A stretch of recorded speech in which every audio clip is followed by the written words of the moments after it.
Bonjour à tous et bienvenue au Bistrot de Magic. Aujourd'hui, on va parler de l'édition du Seigneur des Anneaux dans Magic l'Assemblée. Alors, attrapez votre sac à dos rempli de lambas et accompagnez-moi en Terre du Milieu.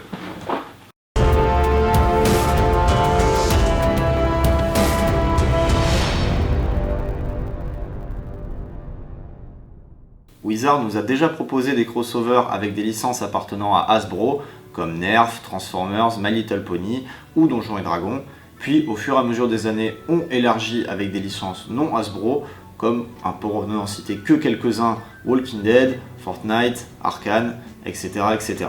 On a aussi eu des showcases dans des éditions standards avec par exemple les Dracula, les Godzilla et encore des Transformers, des commandants avec les Warhammer 40 000, et aussi deux éditions avec Donjons et Dragons, cette fois complète, avec une spécialement pour le standard et une spécialement pour le commandant. Alors on va pas vous faire l'affront de vous présenter le Seigneur des Anneaux, hein, tout le monde connaît, donc vous vous doutez bien que c'est le crossover le plus attendu dans la communauté Magic. Niveau légalité en tournoi, on est comme sur Horizon du Moderne 2, c'est-à-dire légal partout sauf en pionnier et standard, et niveau prix, on est également comme sur Horizon du Moderne, c'est-à-dire avec des éditions et des boosters plus chers que des éditions standards. Niveau produit, on a la panoplie habituelle avec des boosters de sets, de draft et des collectors. On a également des bundle gift et des préconstruits commandeurs dans lesquels vous aurez des reprints, des cartes uniques et des cartes spécifiques pour le commandeur. Si vous achetez une boîte, vous aurez également des toppers estampillés Seigneur des Anneaux. Il y en a 30 différents, ce sont tous des réimpressions d'artefacts ou de terrains. Et en fait, ils sont super bien. Caracas, Caverne des âmes, le piège pont, le grand cromlech. Donc vraiment, vous trouverez votre bonheur. Il y aura quand même quelques petites bêtes noires à éviter, mais bon, après, c'est le jeu. A noter également que, à première vue, dans les toppers, vous aurez forcément des foils, et par contre, dans les boosters collector, vous pourrez en avoir des non-foils. On a aussi les habituels showcase renommés Rig Frame pour l'édition, et des panoramas. Alors on vous a déjà parlé des panoramas dans la première vidéo qu'on a fait sur les terrains, et ceux de cette édition vous permettront de recréer et revivre les batailles épiques du Seigneur des Anneaux. On a aussi des anneaux solaires en quantité limitée disponibles uniquement dans les collector boosters. Le design et la quantité de ces anneaux dépendent du nombre forgé dans l'histoire. Mais on sait très bien que c'est pas ce genre d'anneau qui vous intéresse. Celui qui vous intéresse, c'est évidemment l'anneau unique estampillé 1 sur 1 qui est et qui restera la carte la plus rare de tout Magic, puisqu'il est unique. Donc cette carte qui aura fait couler beaucoup d'encre, on vous souhaite une excellente ouverture et bonne chance. Avant de vous parler de nos cartes préférées, on va vous parler de la nouvelle mécanique de l'édition, l'anneau. Donc sur certaines cartes, vous aurez le texte « L'anneau vous tente », ce qui signifie que vous allez gagner un emblème qui s'appelle l'anneau. Ça va vous permettre de choisir une créature comme porteur de l'anneau. A noter, petite précision, qu'à chaque fois que l'anneau vous tente, vous pourrez changer de créature. Pour faire simple, ça va améliorer votre créature pour chaque fois que l'anneau vous a tenté. Et bien sûr, vous ne pouvez avoir qu'un seul porteur et un seul anneau. Et au fait, amasser, c'est exactement la même chose que la guerre des Planeswalkers, sauf que c'est des orques et pas des zombies. On va maintenant vous parler de nos cartes préférées en les triant par couleur. On va commencer par le blanc, et c'est là où on aura le plus de choses à dire. En premier, la bataille de l'Ezo, qui est une carte qui, pour 3, va détruire toutes les créatures qui ont une force supérieure ou égale à 3, et vous donner ensuite un jeton de nourriture pour chaque créature qu'il vous reste. Donc ça semble très fort dans les packs qui jouent beaucoup de tokens ou des toutes petites créatures, mais vous pourrez même l'essayer dans des decks contrôle, parce que ça coûte que 3 et c'est toujours très bien ça. Ensuite on va parler de Boromir. Alors même si le deck humain n'est plus trop joué en moderne, ça reste une carte qui est très forte en elle-même. C'est une 3-3 vigilance pour 3 qui va contrer de nombreux decks du format, notamment tous ceux qui jouent les élémentaires, les cartes à suspension, les mox, toutes les cartes à 0. Donc ça va les déranger fortement, ça va beaucoup les ralentir. Donc ça reste une carte qui est très adaptée pour les packs un peu Descent Axis qui veulent bloquer ce genre de truc. Et aussi on a même l'avantage de, si vous avez des créatures, Boromir pourra se jeter devant et les protéger en les rendant indestructibles. Pour la prochaine carte, on va avoir la Floraison de l'Arbre Blanc. Donc ça coûte 2, c'est un enchantement légendaire qui va donner +2/+1 à vos créatures légendaires et +1/+1 à toutes vos créatures non légendaires. Alors pourquoi on a beaucoup cette carte? Déjà parce qu'en elle-même c'est pas mauvais, mais surtout parce que il existe un commandant duel, même en multi, Yoshimaru, que vous allez beaucoup entendre aujourd'hui. Et juste si vous faites Yoshimaru tour 1, terrain légendaire tour 2 avec ça, il est gros votre chien dès le tour 2. Ça va être drôle.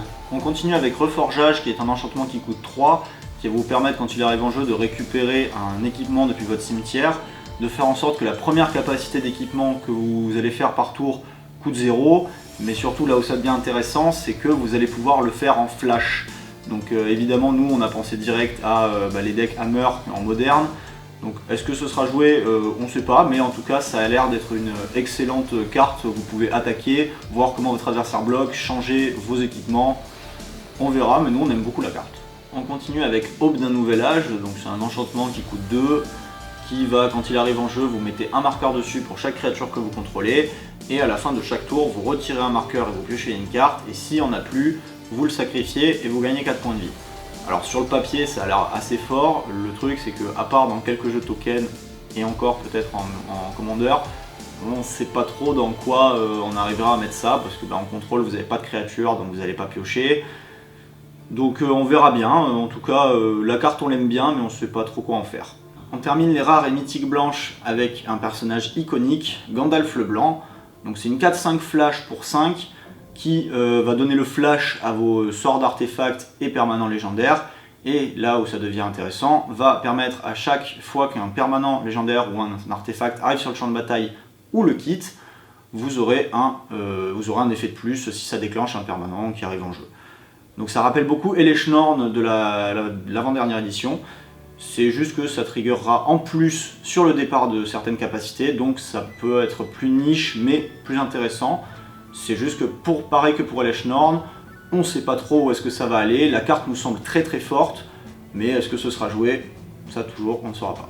On termine le blanc avec les peu communes, on en a noté 3, notamment Éclaircie qui est une déférence en blanc, un petit peu mieux parce que ça ne contre pas le sort, donc vous pourrez même attraper ces vilaines hydres qui sont incontrables.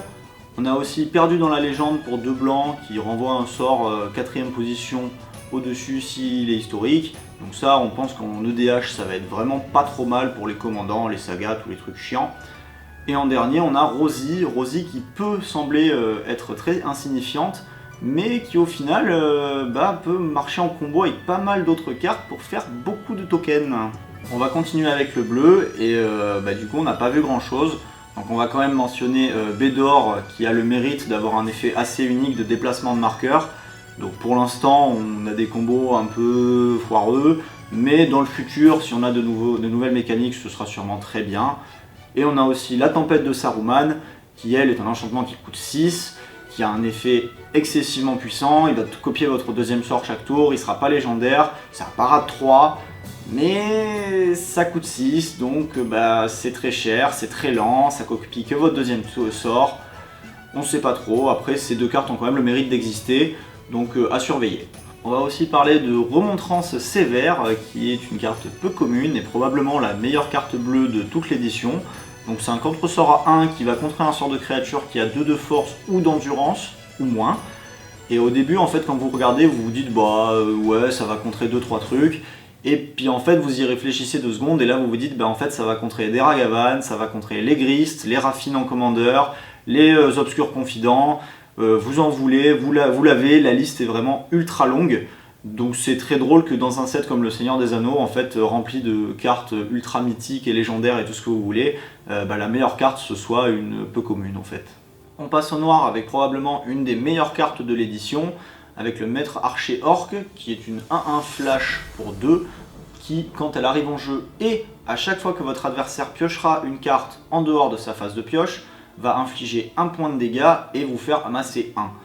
Alors c'est un truc, ça peut aller très très vite en fait, dès que votre adversaire va vouloir piocher des cartes, vous le mettez là, vous allez commencer à lui infliger des dégâts, avoir des grosses créatures. C'est bien avec, dans Raffine et contre Raffine, ça va être bien dans des formats où vous avez des remue-méninges, où le gars il va vouloir essayer de piocher 3 cartes et vous lui dites d'accord, tu vas prendre 4, je vais avoir une 4-4, une 1-1 et si tu recommences, bon courage. Donc vraiment très bonne carte, si vous arrivez à en attraper une, gardez-la.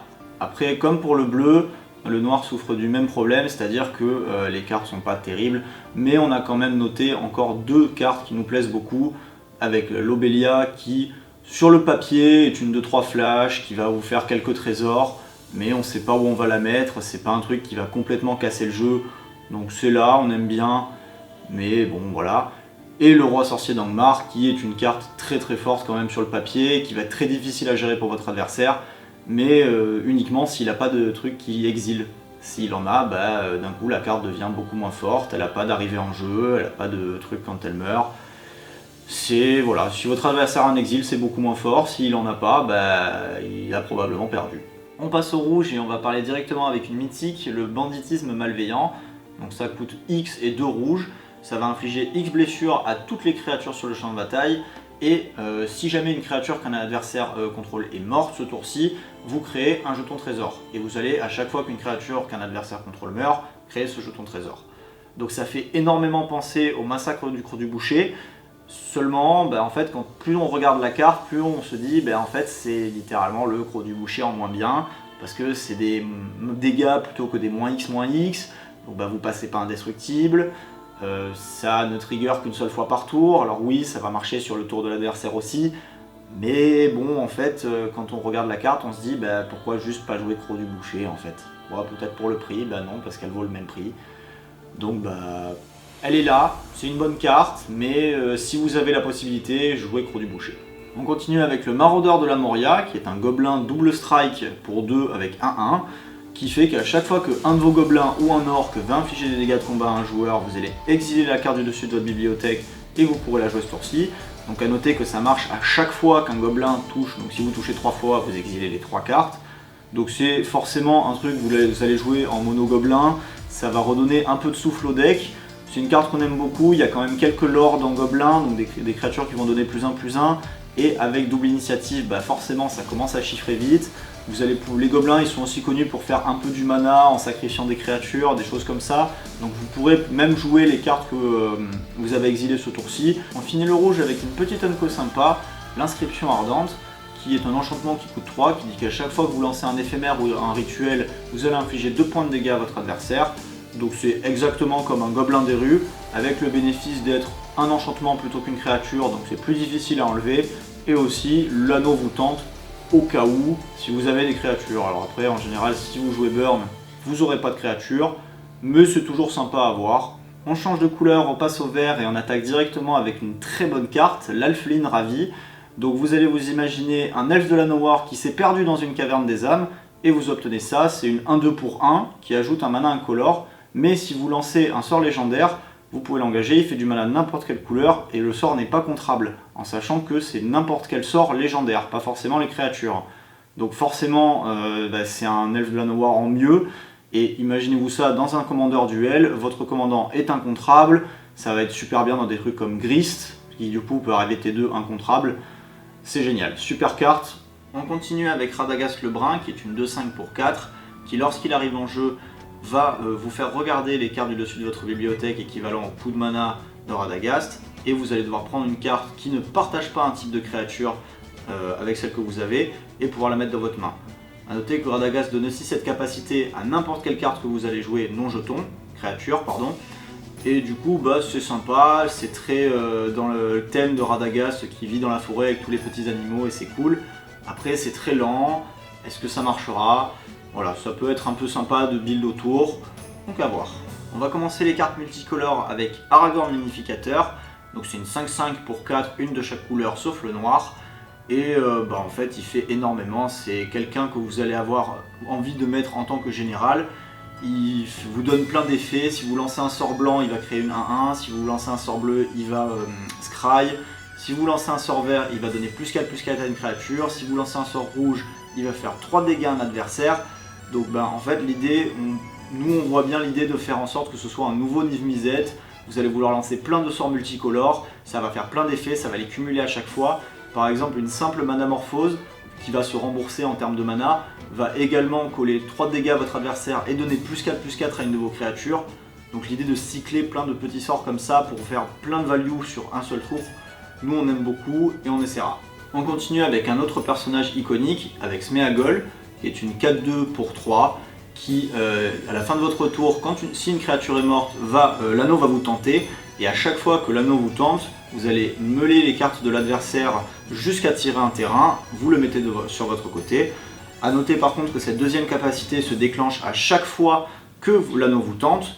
Donc on ne l'a pas mentionné tout à l'heure, on a une carte noire qui s'appelle l'appel de l'anneau, qui pour 2, en fait au début de votre entretien, l'anneau va vous tenter.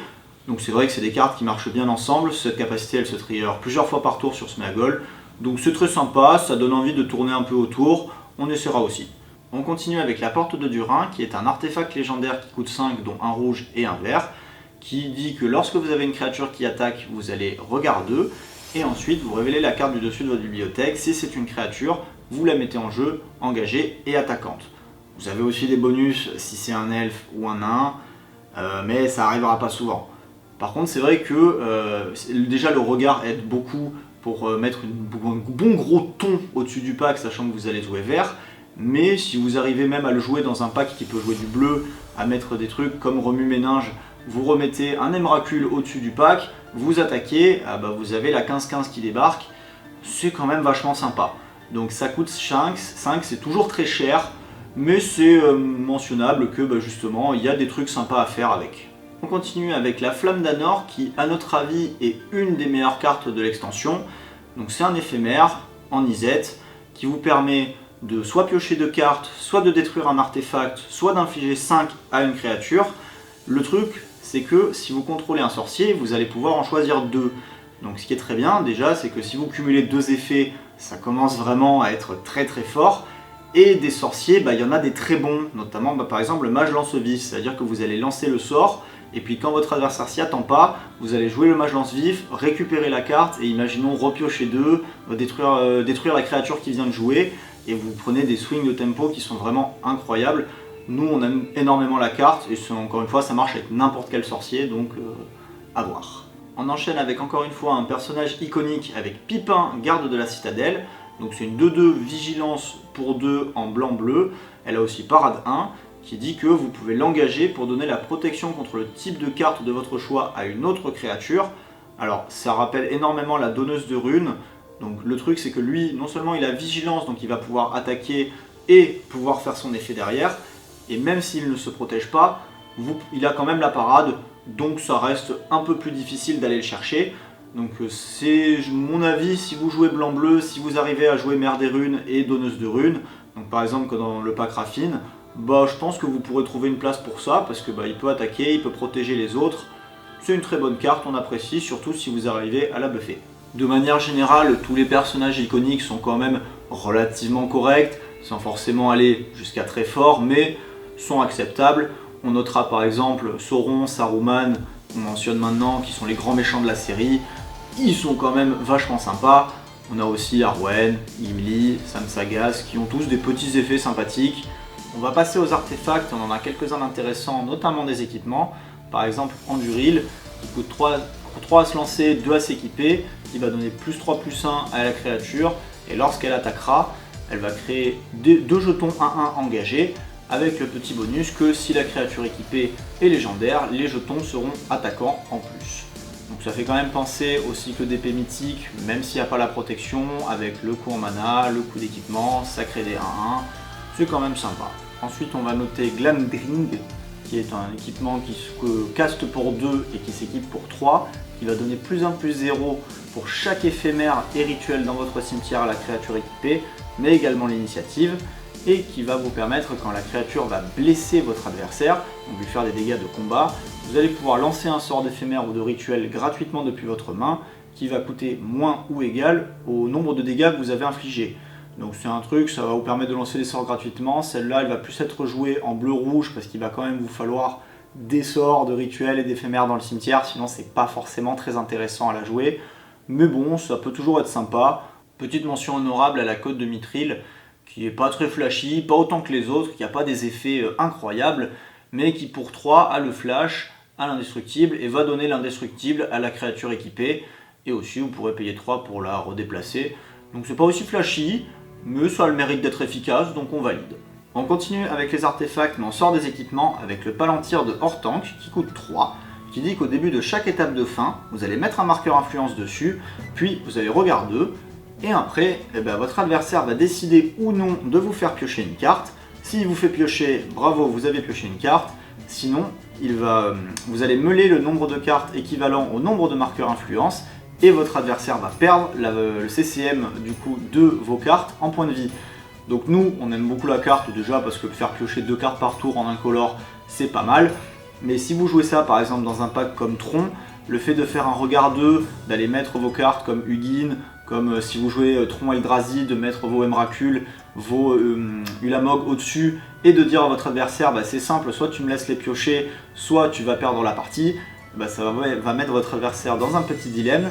Et si jamais vous n'avez pas envie de jouer la carte, de toute façon elle va être dans votre sideboard que vous pourrez aller chercher avec Karn, donc c'est toujours appréciable. Petite mention honorable aussi pour la fiole de Galadriel qui semble être un très bon caillou, donc ça coûte 3, ça vous fait un mana de la couleur de votre choix, et en plus quand vous aurez plus de cartes en main, il aura le petit plaisir de vous en donner une deuxième quand vous allez piocher.